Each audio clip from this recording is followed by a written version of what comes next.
After 8 or 9 o'clock, that bag of moisture that I just showed off moves in here, and it will be a mixture of rain and light freezing rain. Not as bad as last night, but still be careful of icy spots for overnight commuting.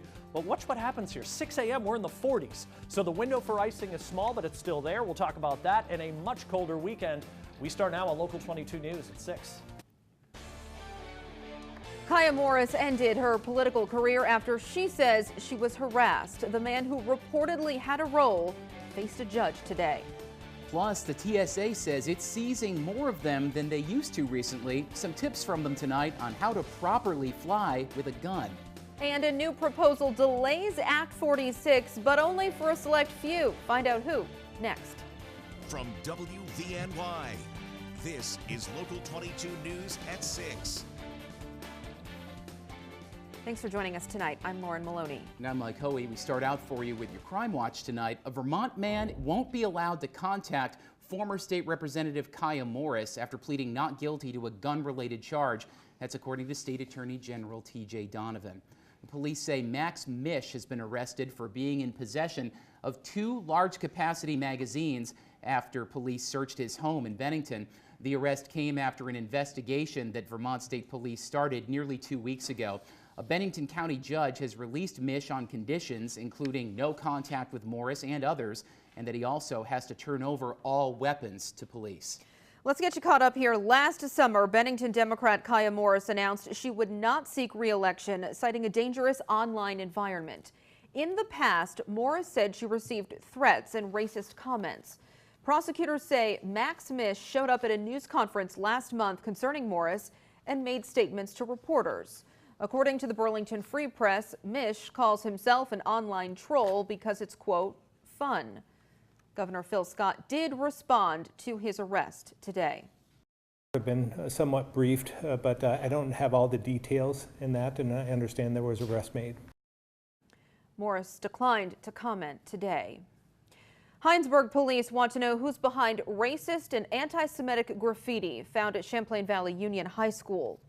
The department shared a letter on its Facebook page from CVU principal Adam Bunting. In it, he writes about 2 incidents in the last 10 days.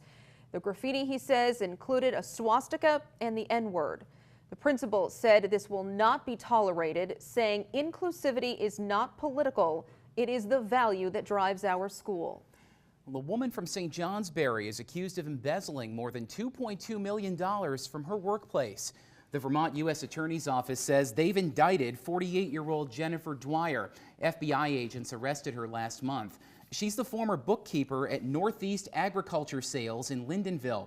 Prosecutors say from 2007 to 2017, she electronically transferred money from the business's payroll account to her own personal checking account.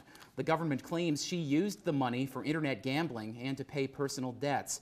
Dwyer has pleaded not guilty. She could face up to 20 years in prison if she's convicted.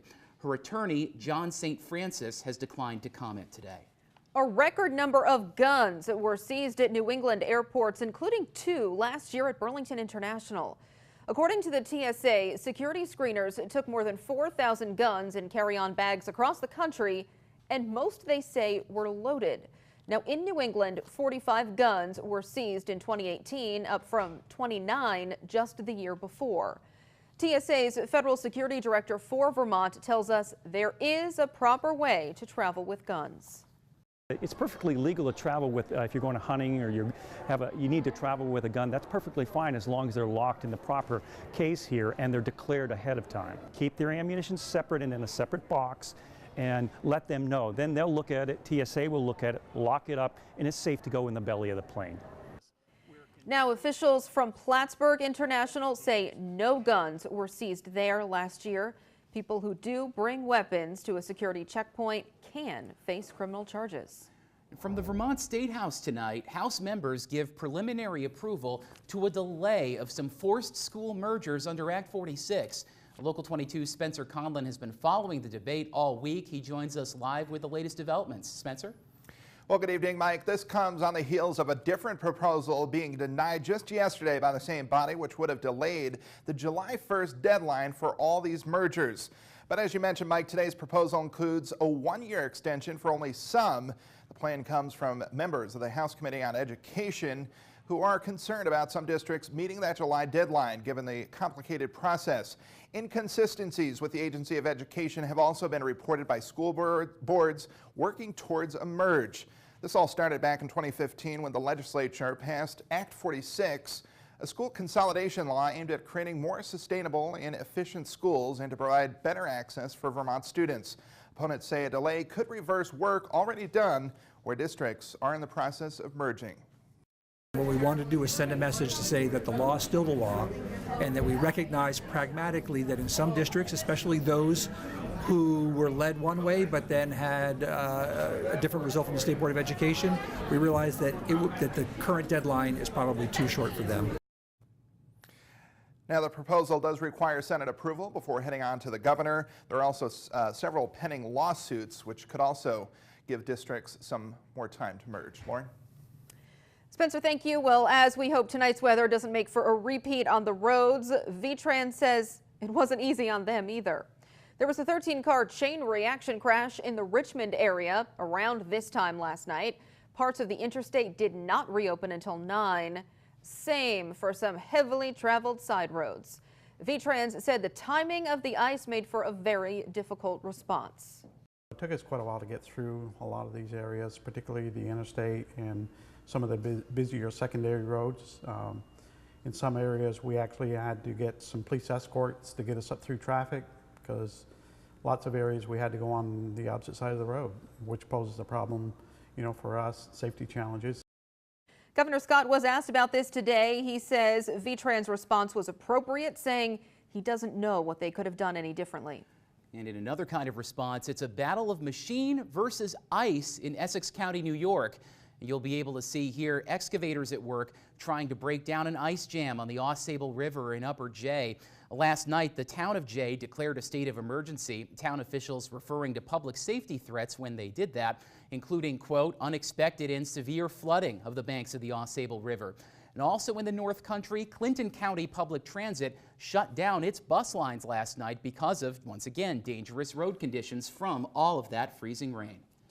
Well, we want everybody to take it slow out there tonight, but it should not be as bad, according to the expert. Yeah, and speaking of that expert, Chief Meteorologist Sean Parker is back with us over at the Weather Center. Sean, more freezing rain for us tonight?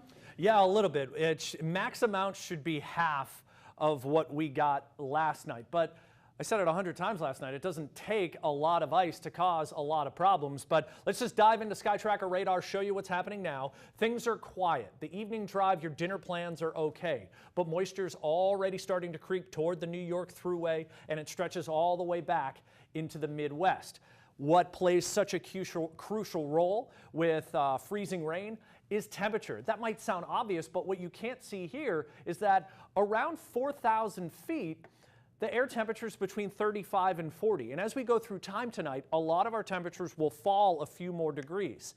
But when you have precipitation falling through that warm air layer at the mountain summits, it doesn't have enough time to freeze back up before it gets to us. So it falls as liquid and then instantly freezes. The good thing about this is that a lot of areas west of the Green Mountains should actually warm up as the night goes on. So that 28 in Plattsburgh, that's likely your low for the evening. Southerly winds will be kicking in just before the precipitation arrives between 8 and 10 p.m. This is what we're looking at midnight, light areas of rain. Highest risk for freezing rain is going to be light in central and eastern Vermont, most of New Hampshire, and the St. Lawrence Valley. By 7 o'clock tomorrow morning, only isolated light showers remain. But because of the icing threat, there is a winter weather advisory. Those of you in purple have the greatest risk of ice up to 1/10 of an inch worth. Greatest impact is going to be icy surfaces, sidewalks, driveways, things like that. But in the Champlain Valley, even though you're not included in the winter weather advisory, you're still going to have to be careful of wet and icy roads, but to a lesser extent. But then by tomorrow, the wind and the cold become greater issues. Wind advisories already issued. We'll talk more about that and what it might mean for the weekend in a few minutes. Mike? And Sean, looking forward to it. And also tonight, Senator Patrick Leahy casting a vote about President Trump's pick for Attorney General. Coming up, what concerns he says he has about William Barr running the Justice Department. And Vermont's lone congressman echoing what the president said about lowering prescription drug prices. A new plan up next.